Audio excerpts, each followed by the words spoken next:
the Disney Channel.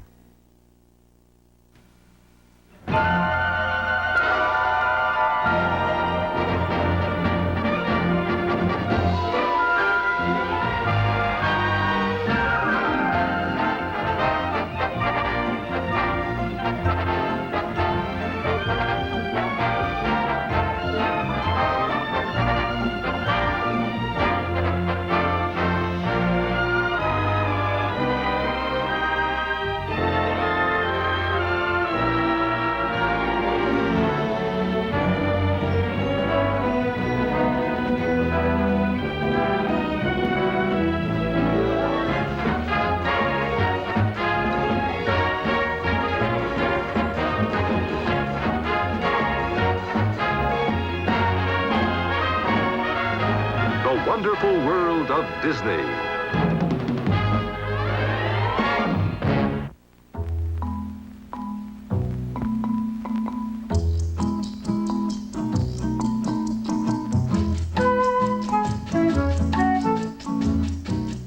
If about everywhere you look, you see something beautiful or most unusual, you just might be somewhere in southern Arizona. Well, maybe not always beautiful, but without a doubt, very unusual. This is a Coati. You might have heard him called a Coati, since his name is spelled C-O-A-T-I. He's called other things too. Coati Mundi, Gato Solo, Tejon, Pisote, Chula, Choluga, the South American raccoon, and the Mexican monkey. A name for every place he lives, from southern Arizona down through Mexico and into Central and South America. Though Coatis travel in bands of half a dozen or more, they're unpredictable individuals. There's no leader, but if one gets a notion to move on, the others usually follow, no questions asked. When the young males in this wild bunch grew older, they'd be called the Coati Mundi, El Solitario, and each would live alone, except during mating season.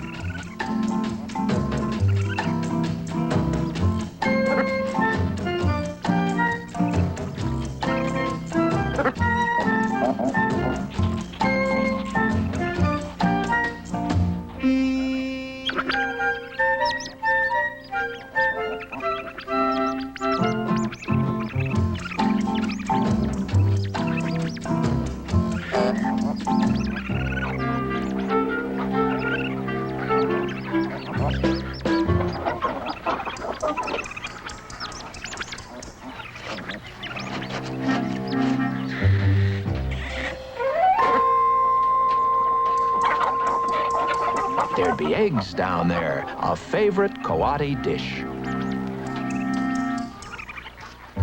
Rancher Tom Harden had recently started raising chickens to help make ends meet.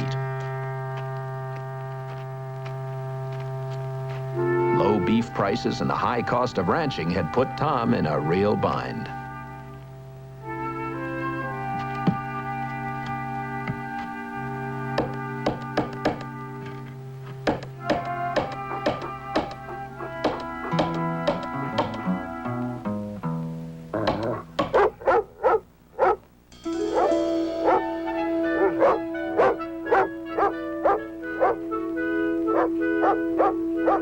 Nothing seemed to be going right for Tom lately. Big things, like having to sell some of his land to keep his cattle, and little things, like mending that fence. And though Tom didn't know it, he had Coati trouble too.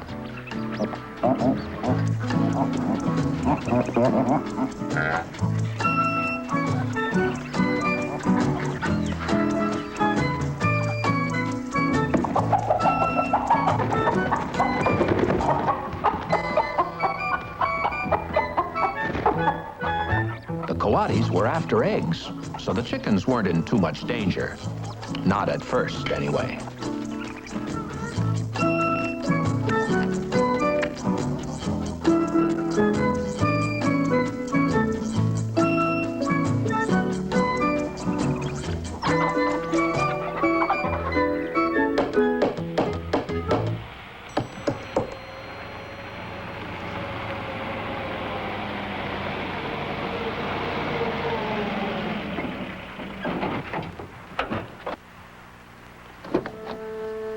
Charlie Crowfoot was an American Indian, born and raised in Arizona. He was hoping the rancher wasn't at home, because every time they met, something went wrong. A graduate student in archaeology, Charlie worked some diggings on the Hardin Ranch, for which Tom was paid a small monthly fee. Hey, Professor. If that's my rent money, why not just hand it to me?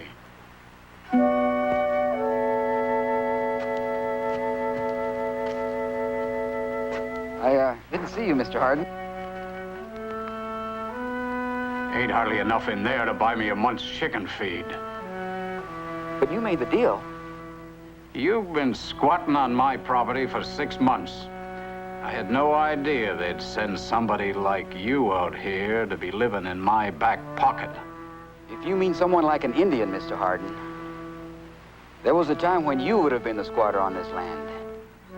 I'm not much interested in what was, son. I've got too many problems with what is.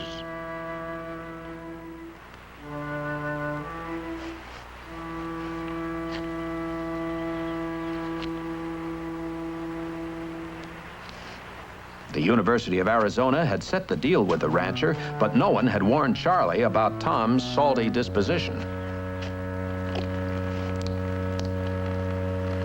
You're wasting good water.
The Coati was only wounded.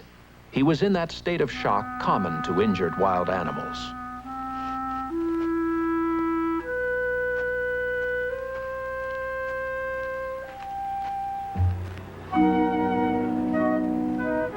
It was only a few minutes' drive to the back country of the ranch where Charlie had his diggings. Centuries ago, ancient people had settled here, Charlie's people. Searching into their past to discover an extremely old civilization had now become the most important thing in Charlie Crowfoot's life.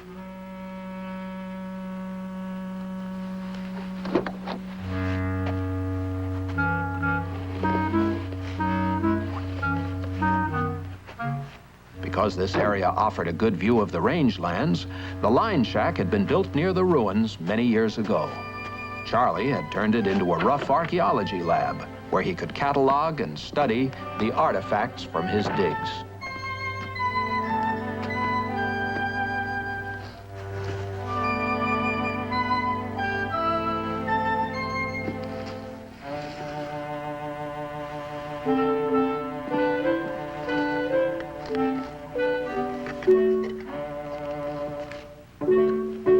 Easy now.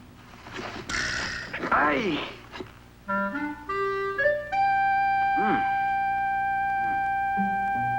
Mm. Knowing that most wild animals quiet down when their eyes are covered, Charlie figured all he had to do was put the coati into the gunny sack.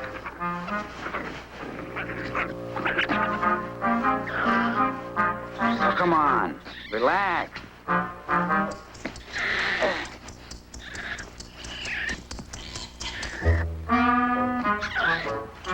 Hey. Hey, lay off. Hey.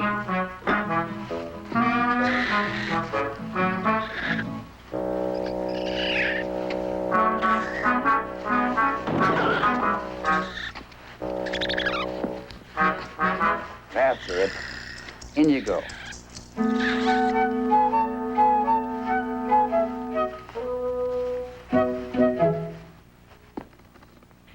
It was after dark when the doctoring job was finally completed. Charlie had several bandages to show for his work. The coati had only one. Charlie only planned to keep the coati until his leg healed. However, he was still suspicious of his benefactor and refused to eat.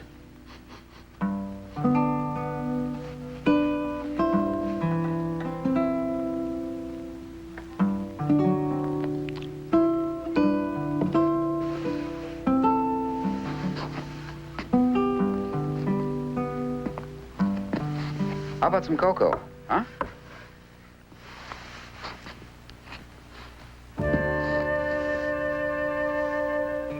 Go ahead. Drink up one.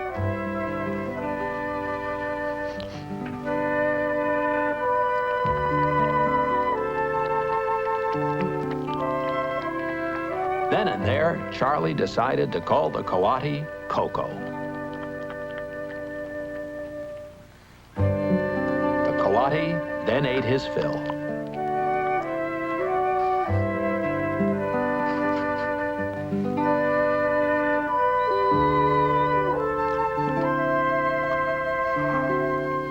It had been a hard day for them both, the first of many they'd spend together in a most unusual friendship. Good night, Coco.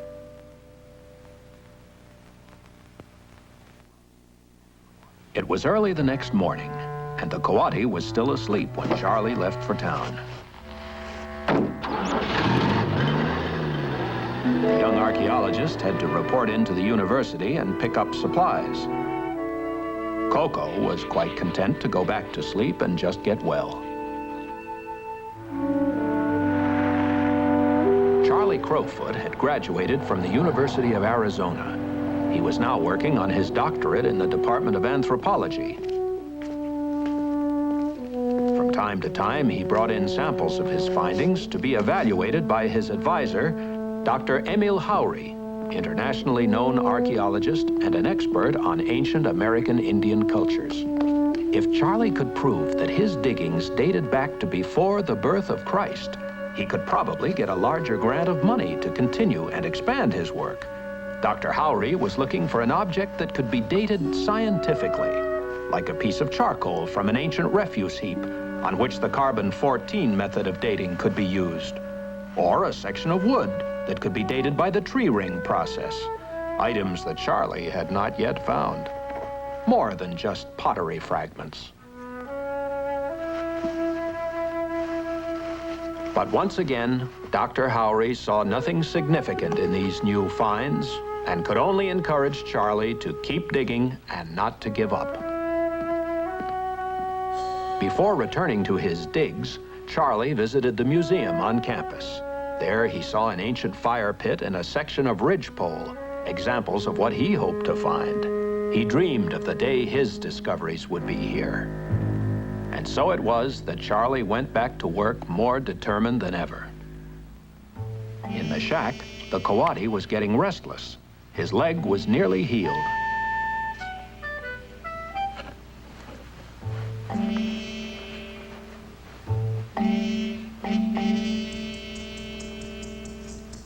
A regular visitor to the shack was surprised to see that something new and alive had been added.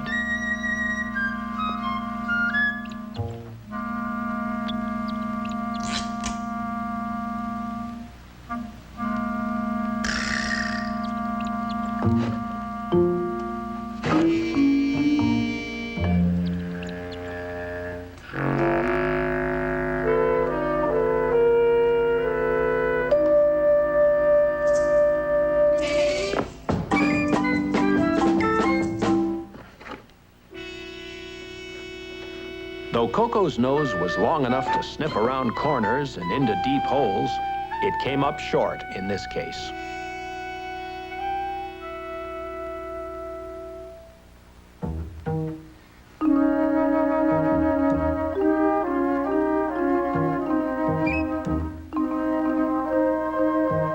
A 400-year-old clay pot should certainly have something interesting in it.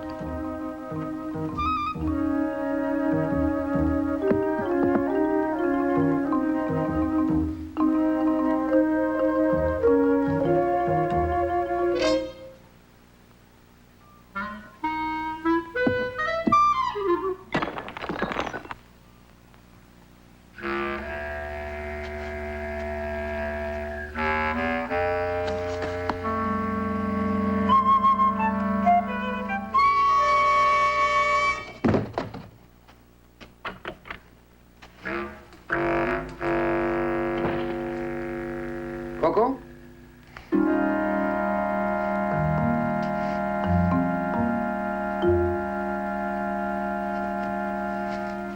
So there you are.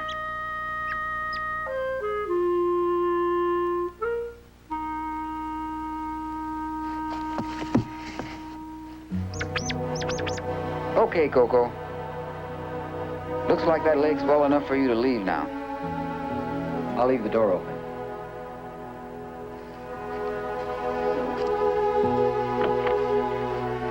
Good luck, Coco.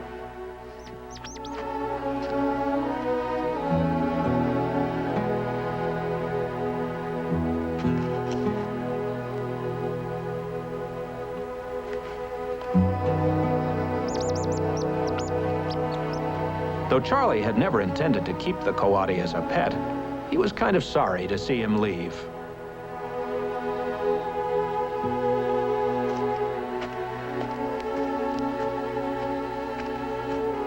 For the Coati, being free again was just fine. But something seemed to be holding him back.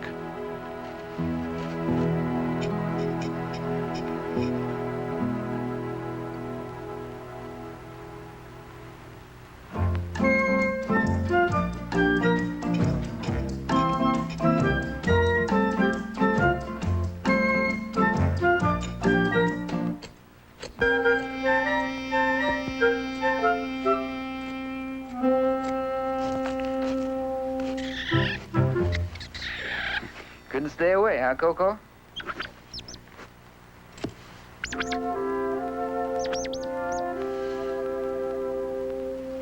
As the days passed, they became close friends.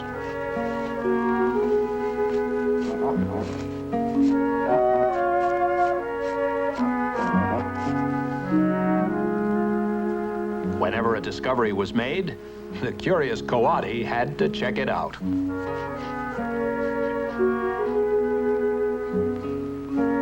However, if it couldn't be eaten, Coco just wasn't interested.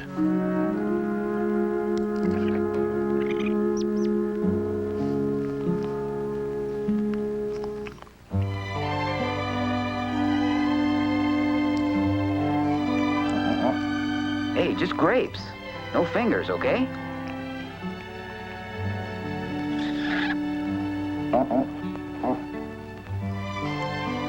One at a time, boy. One at a time. Good boy.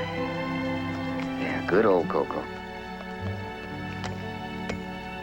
There were times when Charlie found having the Coati around his digs came in handy.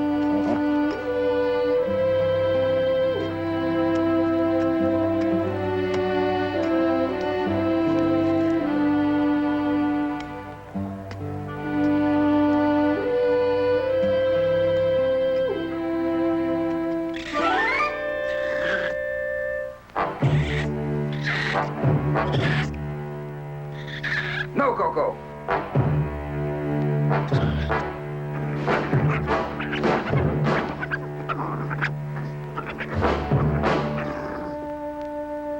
Coco, leave him be. Come here, boy. Thanks, Coco. Good boy. Good boy. As a reward, Coco was given a treat.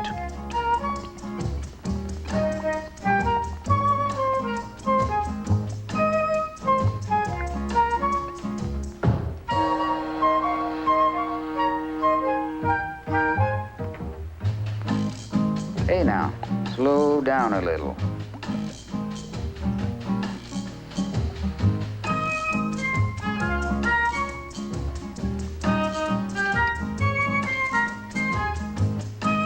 You see? You got more on you than in you.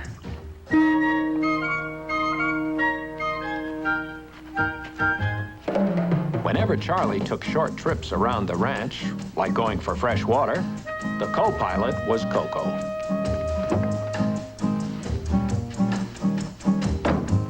Here we go, Coco. Hang on, boy.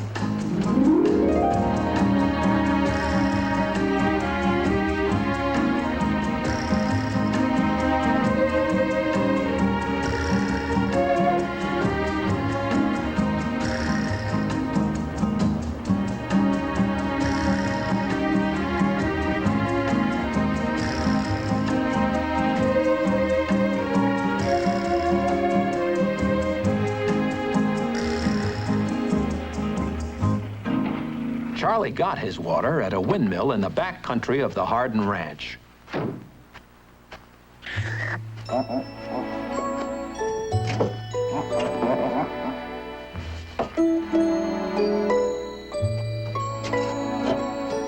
Hope Tom Hardin doesn't get you drinking his water.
Come here, boy. No, Coco, no!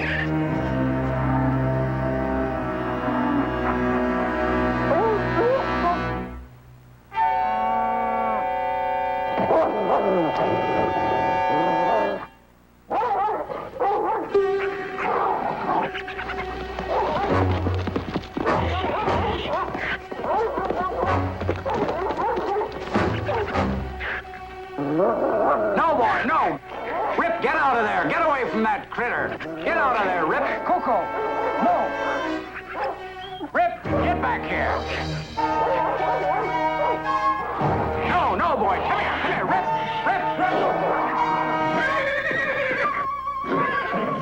Rip, come here, boy!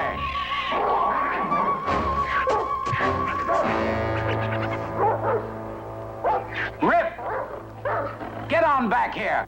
Come on, boy, get back here! I sure am sorry about this, Mr. Hardin. Was that your critter out there? Yeah? Those chulas can rip open a good dog, and you make a pet out of one.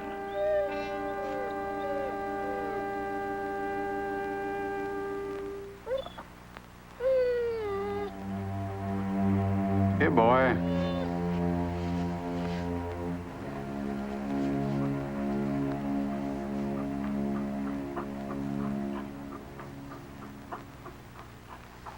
Well, that does it. The deal's off. I'm paid up to the end of the month. That'll give you just time enough to fill up them holes and get. Come on, Rip.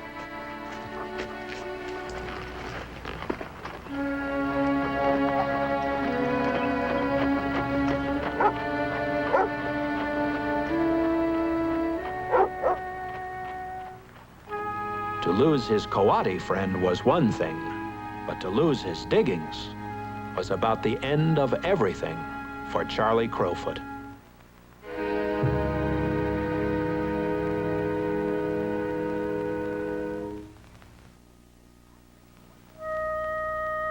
After his fight with the dog at the windmill, Coco had kept right on running. Now he was tired and hungry and missed those regular handouts from Charlie. But the shack was far away, so he had to provide for himself.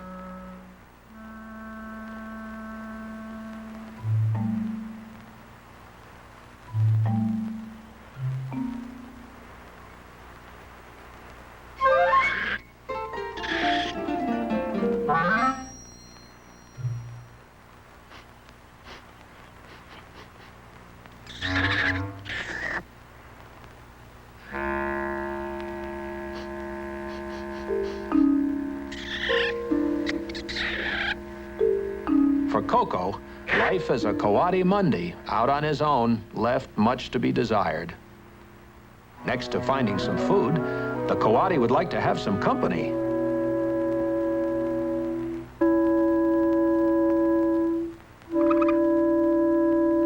This young peccary had found a meal of roots under a boulder.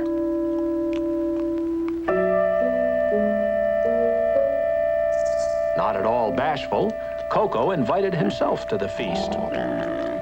Problem was, the peccary hadn't sent out any invitations.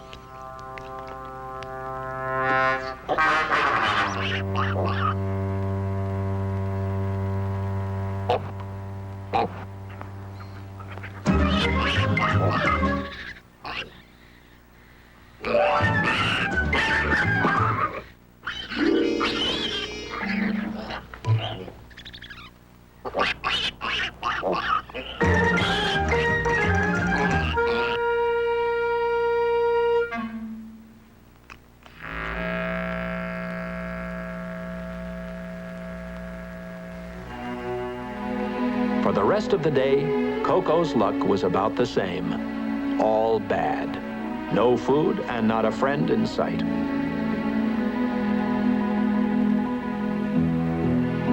The lonely Coco was now looking for a suitable place to sleep.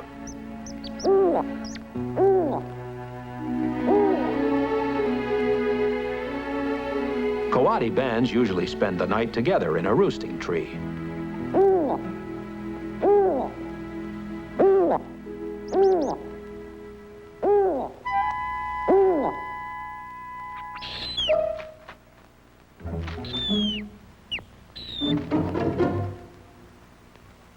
All Coco wanted was to be friendly. But what he got was his nose bent out of shape.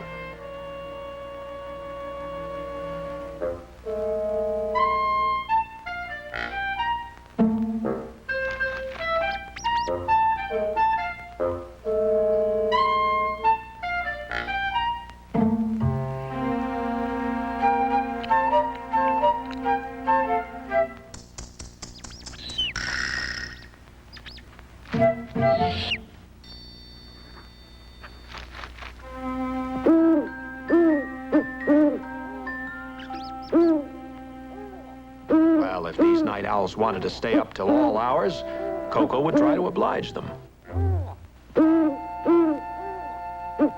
And as the night passed, Coco had all the company he could ask for, but very little sleep.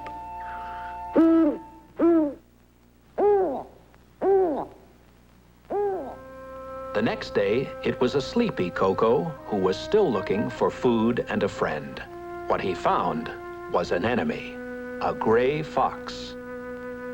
An adult Coati probably wouldn't be attacked by this desert hunter, so Coco wasn't too worried. But El Zorro, as they call the fox in Mexico, wouldn't hesitate to go after a stray young Coati, and that was just what he had found in this tree. The gray fox had a talent that the young Coati and even Coco didn't know about. He was the only member of the dog family that could climb trees.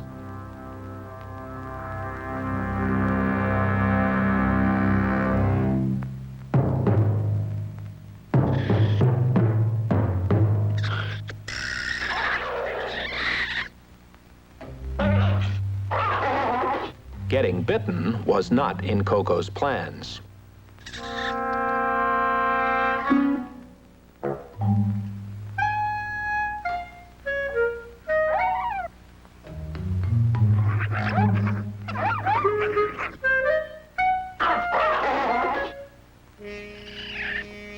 had El Zorro out on a limb and figured he could just shove him off.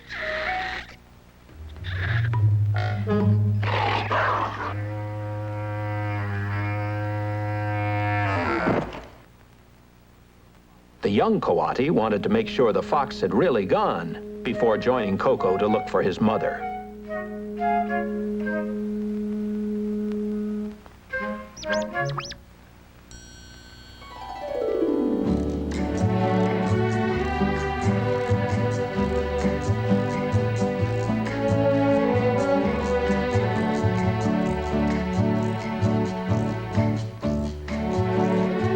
It was some time later when Coco finally found what he'd been looking for.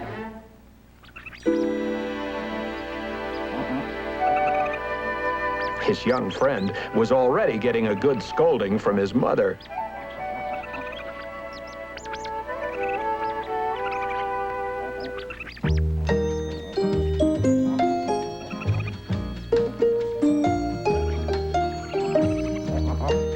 Coco was tired of being El Solitario, the solitary one. Life in the Coati commune might be a nice change.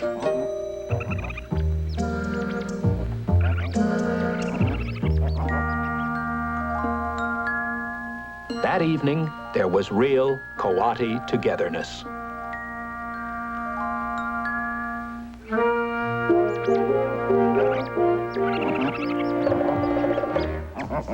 Early the next morning, the band was once again off on its search for food. Coco seemed to know where he was going, and the others tagged along. Actually, Coco was heading for Charlie's shack.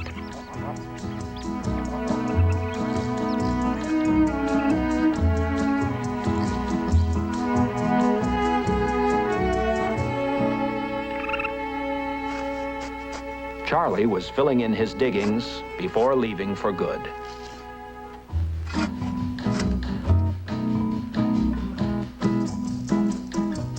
The rest of the Coatis didn't even see Charlie in their eagerness to check out Coco's Cafe.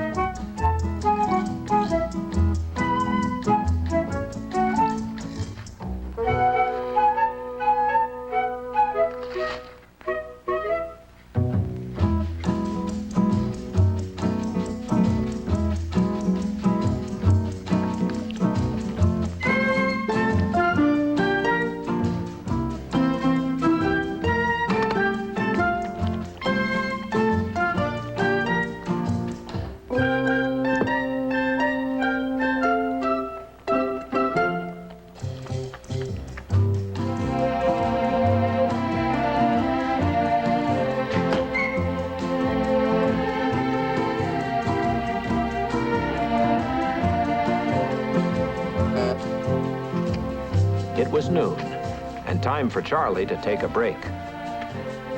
This was a sad business, covering up a dream with dirt.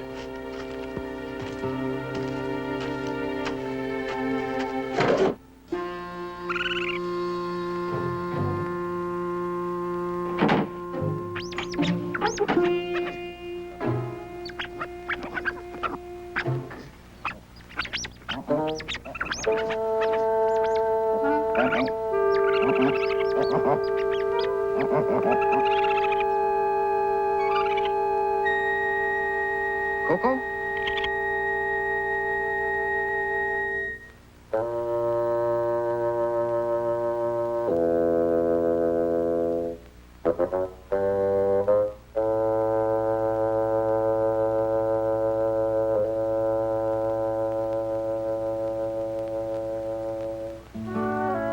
And so it was that Charlie once again had company while he worked.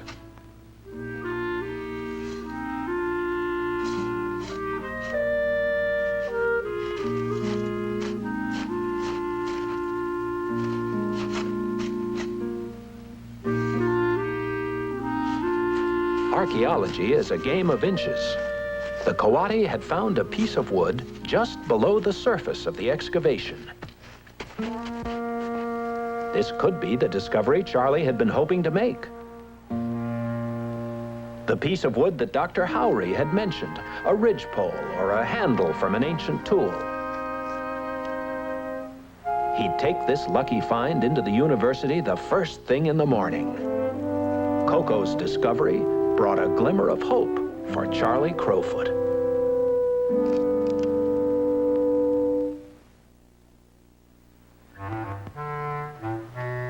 Charlie got an early start for town the next morning.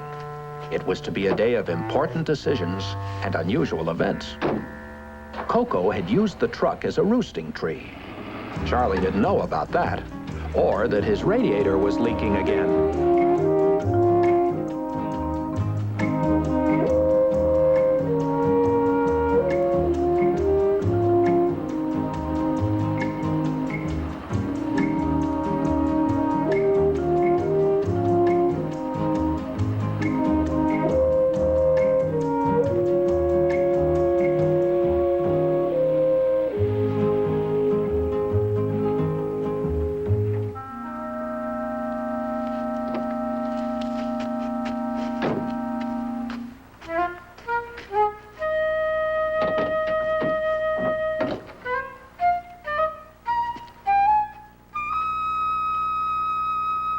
Coco finally had a chance to explore this strange tree.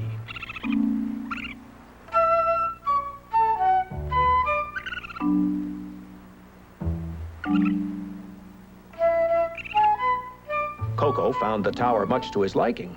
A nice view, lots of climbing room, and water close by.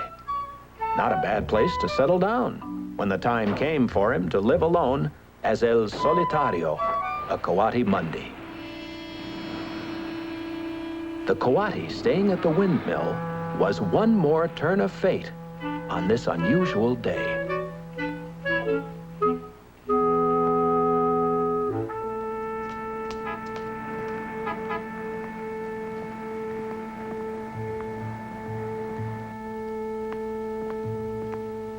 On his way to Dr. Howry's office, Charlie stopped, just for luck, at the tree ring display. And a few minutes later, the old piece of wood was being examined by Dr. Howry. The size of the growth rings in the wood were painstakingly charted. The width of each ring had been determined by the yearly growing conditions when the tree was alive. This would be a scientific record of its annual rate of growth right up to the day the tree had been cut down. The growth ring patterns of the find were then checked against a master chart of tree rings that covered many centuries. When the patterns matched, it was determined that Charlie's piece of wood was over 2,000 years old. Well, that was mighty good news. Charlie and Coco had made a very important discovery. There was a lower level in his diggings that was truly ancient.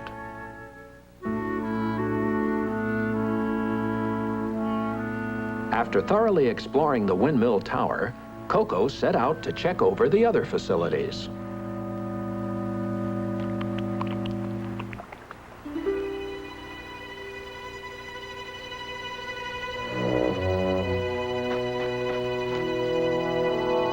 This desert hawk was out hunting.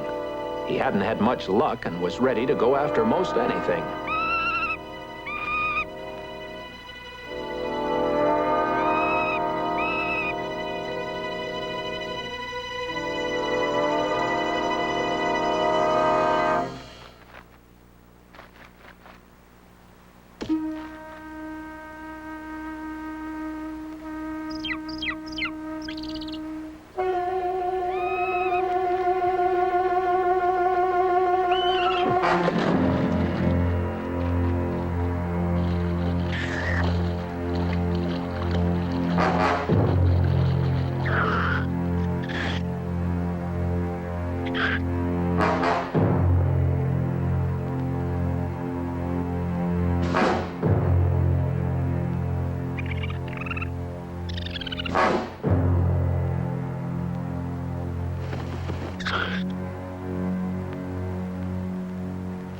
Coco was now a prisoner in the pump shack.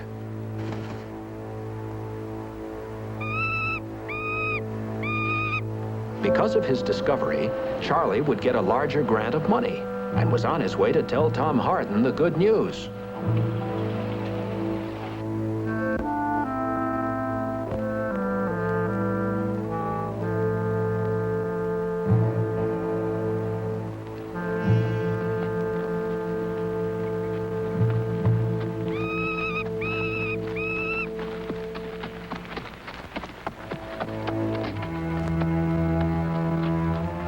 Tom Harden had ridden out to check the operation of his windmill.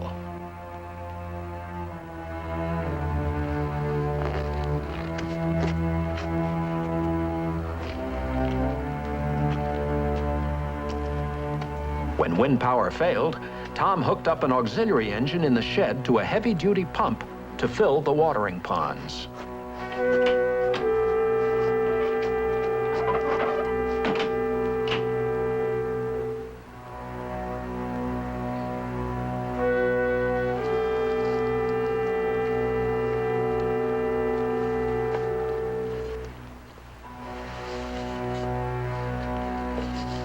All ready to go, Tom set the carburetor for a rich starting mixture. He was not ready for what happened next.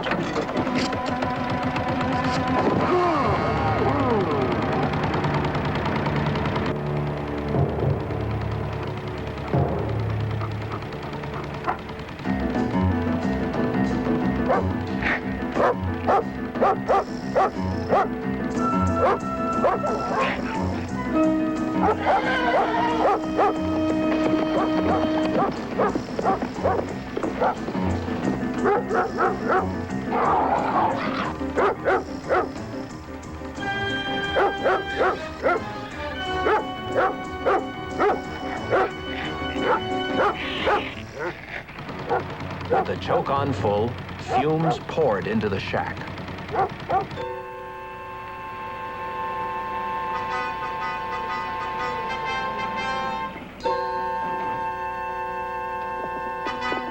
The runaway horse could mean one of two things. Tom Harden was on foot, or he was in some kind of trouble. Finding him on the big ranch wouldn't be easy.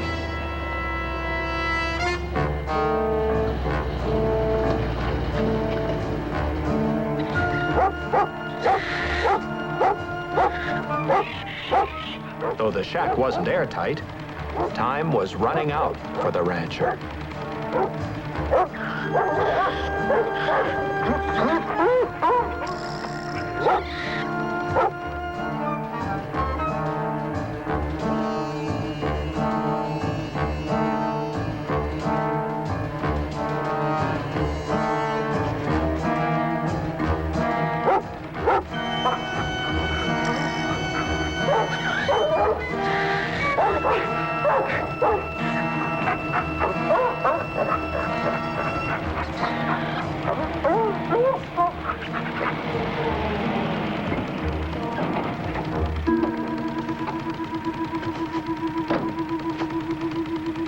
Coco.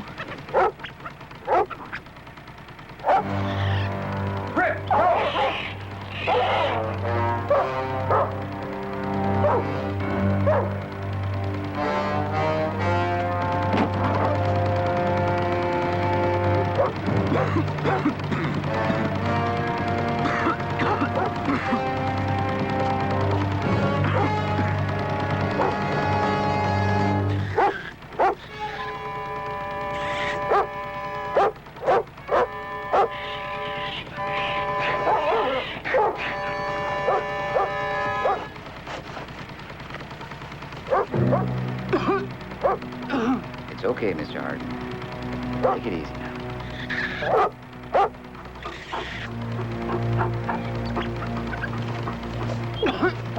Rip finally settled down when he saw that his master was okay.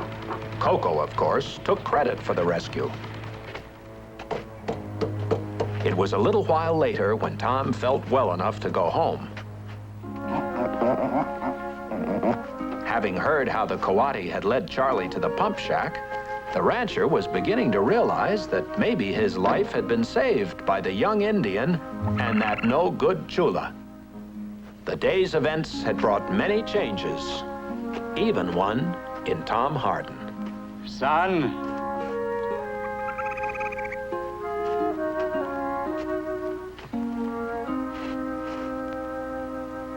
I ain't much good at saying I'm sorry. No need to, Mr. Harden. A change had come over Coco on this day, too.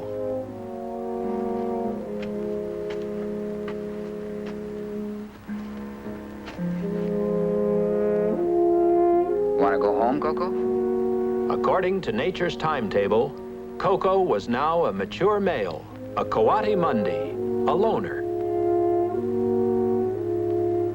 All right, Coco. But come and see me. Anytime.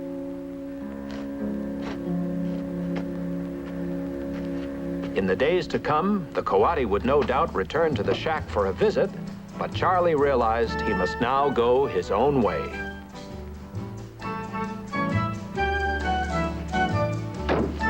Coco, the Coati Mundi.